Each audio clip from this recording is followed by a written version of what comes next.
A very good afternoon and welcome to Lunchtime News, come to you live and direct from the Newsfirst Center here in Colombo. I'm Florine Rajendran. Before going to those stories in detail, here's a look at your headlines. Media briefing convened by several political party representatives. Construction of houses for those displaced by the Lanka landslide to commence within the next 2 weeks. 21 new ministers to take oaths in Narendra Modi's cabinet. In those stories in detail now, the opinion of the Supreme Court over the constitutionality of President Mahinda Rajapaksa seeking to contest for third term under the 18th Amendment to the Constitution is scheduled to be sent to the President today. The President made this request in writing to the Supreme Court in terms of the Constitution on the 5th of November, seeking its opinion before the 10th of November. As a result of this written request, the Registrar of the Supreme Court, based on the instructions given by Chief Justice, His Lordship Justice Mohan Piris, informed the President of the Bar Association of Sri Lanka to tender written submissions in this regard. Accordingly, the accepting of written submissions in respect of the said matter was made possible until 3 p.m. on the 7th of November. Meanwhile, a media briefing convened by several political party representatives got underway in Colombo this morning.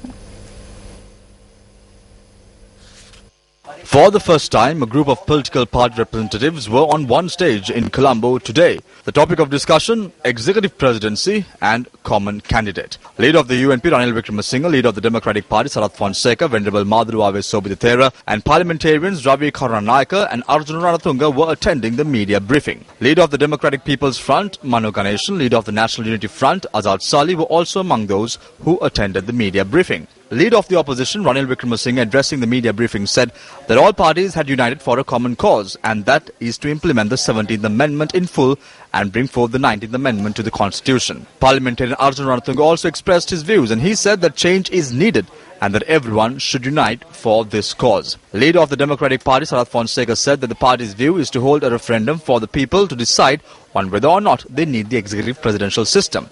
Venerable Madhuru Ave Sobhithera stressed the importance of abolishing the executive presidency. All political party representatives will organize a rally in Colombo on Wednesday. However, what the future holds will only be determined with time. Minister of Economic Development Basil Rajapaksa says that they will emerge victorious in the upcoming presidential elections. He made this statement at an event held in Negombo yesterday. A ceremony was held to declare open a new SLFP and UPP election office in Negombo.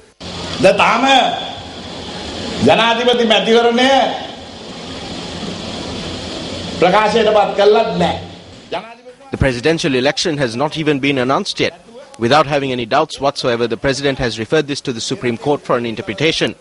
If they say that he has the power to do so, then I believe that he will proclaim the election at midnight on the 19th. When looking at the crowd gathered here, there is no doubt that we will record a major victory in Negombo at the 2015 presidential election.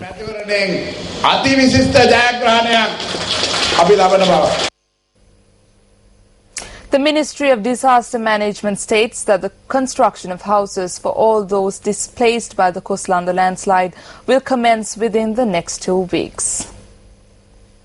Minister Mahinda Amaravira stated that a secure location has been allocated in the Punagala area for this purpose. The minister added that assistance will be rendered by the army in order to carry out this project. Measures have also been taken to provide compensation for families who have been displaced by the tragedy. Meanwhile, Registrar General E.A.M. Gunasekara stated that the registration of death certificates for those missing in the Mirabed the landslide have commenced and will be carried out by the relevant divisional secretariats. He added that the death certificates for the deceased can be obtained subsequent to obtaining an accident report from the divisional secretariat. Meanwhile, a suspect connected to the murder of the university student in Marthale has been arrested by the Criminal Investigations Department. 2 teams of the Criminal Investigations Department were deployed to apprehend the 33-year-old suspect.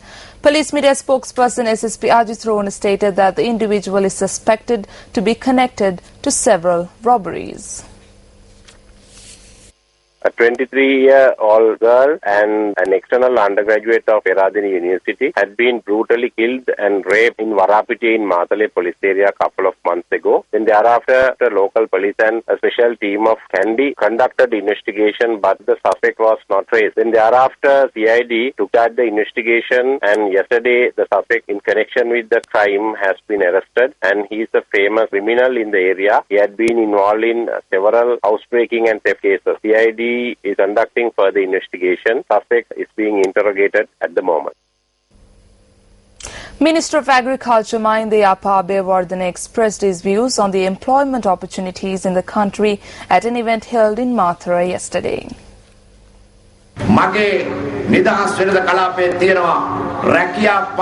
There is a lack of 15,000 employees in my free trade zone. There are 15,000 job vacancies with a salary of 22,000 rupees.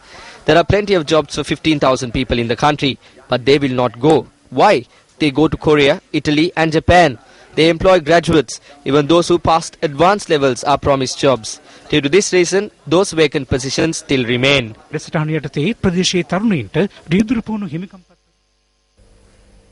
On to other local news, parliamentarian Arjuna Ranatunga says that government officials become mindful of religious education only during the election period. He made this statement at an event held in Alutgama yesterday. An event was held to donate furniture to the Sri Sudharma Rama Vihare in Kalawila, Alutgama. Not even the government in the country talks about religious education. They remember religious education only during election periods. They must make Sunday school mandatory for every child. Children who have not been educated and have been involved in crime can be easily influenced by certain politicians. But if children are educated or have had an education which are in line with religious teachings, such politicians will not be able to control them. That is why they are not giving prominence to religious education and are not funding religious education. They are trying to debilitate Sunday school education in this country.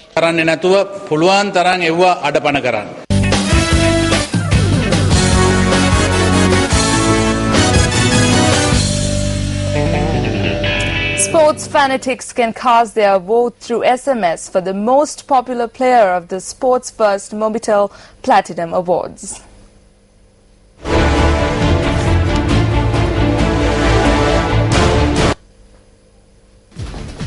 The vehicle parade of the Sports First Mobitel Platinum Awards travelled around the country last month, where they were given the opportunity to nominate the most popular sportsman based in our choice. 6 sportsmen were selected out of the multitude of applications that were received.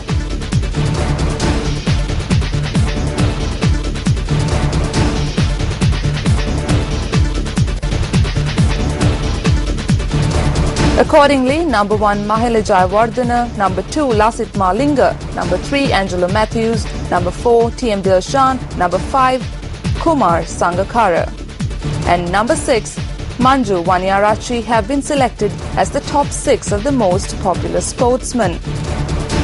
You can cast your vote via SMS as SMPA space number of sportsmen and by sending it to 7788.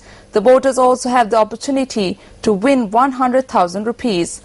The Sports First Mobitel Platinum Award ceremony will be held on the 30th of November at the Stein Studios complex in Vatmalana. And that's a wrap of lunchtime news here at News First. For the News First team, I'm Florine Rajendran, wishing you a wonderful day ahead. Hotline 0114